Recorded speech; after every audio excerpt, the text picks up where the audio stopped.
Stuff is not gonna fulfill you. Like, you think, I'm talking to my kids about this. I'm like, "I know you wanna go and buy and buy and buy," or even at the dentist, they get free little things, like, "We want the free thing." I'm like, "That newness that you feel, that literal dopamine, like, chemicals are happening in your body, it's going to fade in about 8 minutes, and that cannot be the emotion that keeps you surviving in life. It can't be, because you will be a rat in a wheel for the rest of your life." And so, that contentment message, which I think comes from generosity. I think you get a level of contentment when you are just a giver and you live your life with an open hand. And I think also when it just doesn't define you. I think there's levels of all of this. I think it's really important. So for my kids, as a parent, we have read so many books at bedtime, and I was like, I want to do some kids books. So I'm glad for where I am. It is on contentment and just being thankful for where you are. And they're very short, parents, so you're welcome. If they're short books, the illustrations are beautiful, and it really is a sweet story, and so it's one that I'm really proud of. It's been a great project to do. It's been really fun. So that one, I'm glad for where I am, and then I'm glad for what I have is, it's also that contentment message as well, just about our stuff and what it is. So, yeah, 2 kids books, and then I may have a 3rd one coming out later this year, so that'll wrap up the series. I love that. I'm glad for what I have too. I like this because again, the contentment message, that message of gratitude, um, can really help people going through a dark time, right? And to write a list out, I always recommend that people to write a list of accomplishments, um, and not just like career accomplishments, but just things in life, obstacles that they've overcome, things that like, you have to think about what are the other times in life that God has gotten you through being in hell, when you've gone through, the ringer and you got through on the other side, like write all those things down.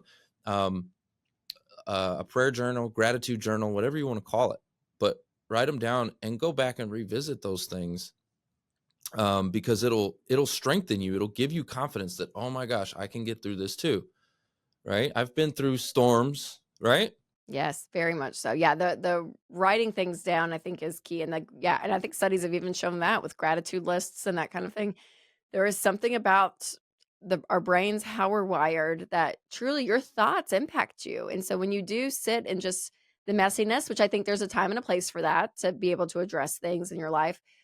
But yeah, like you said, I love that. You can't just live there though. And some people do. And you meet those people and you're like, "Oh my gosh, what a horrible way to live." I mean, honestly, they just live in that their whole life versus saying, "Hey, that happened, and I'm gonna sit in it and acknowledge it, but I have a choice that I have to make now. What am I gonna do with that pain?"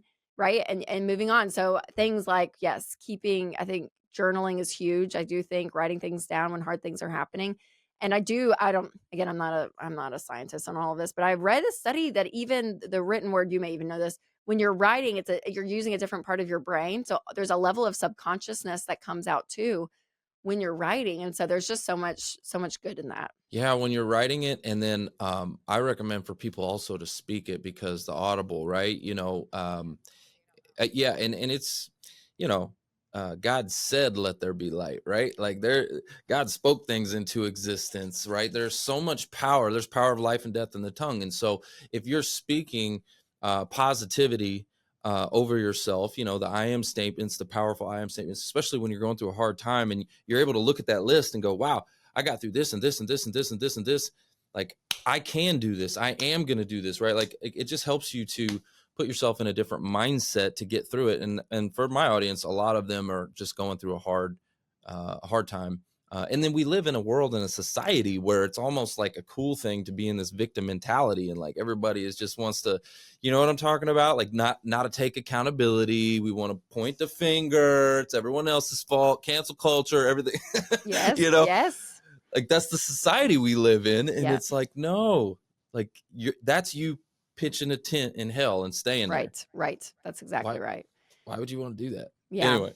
Yeah, and just some encouragement to everyone, that is listening in it, depending on what season of life you're in or where you're at. Like, even going back to that bankruptcy, conversation even with my parents, I'm like, Yeah, I mean, I think he my dad probably thought at the end of the day, like, "This is it. I'm done. Like, I'm done." You know, like, that level of lost hope is so big, and again, you may not see it turn around tomorrow, but I think there is a truth, and I think there's a level of free will too of making wise decisions in life and where you're choosing to walk and what to do with yourself in it. But man, there is such beauty in it, and it changes generations. I mean, you really there can be a level there that things change. My kids' lives are different because of what Papa Dave and Mimi went through, you know, in their eyes. So there's just something in it to keep pushing through, right? I think acknowledge the hard for sure and do the work there if you need to, but there is hope out there. So if you feel like you are struggling, just speaking from a baby out of a out of a bankrupt family, things can change. They really That's can. so powerful what you just said, the generational impact and purpose, from what, your father went through to now your kids and their kids. I mean, wow, that's so good. God wastes nothing. I love that.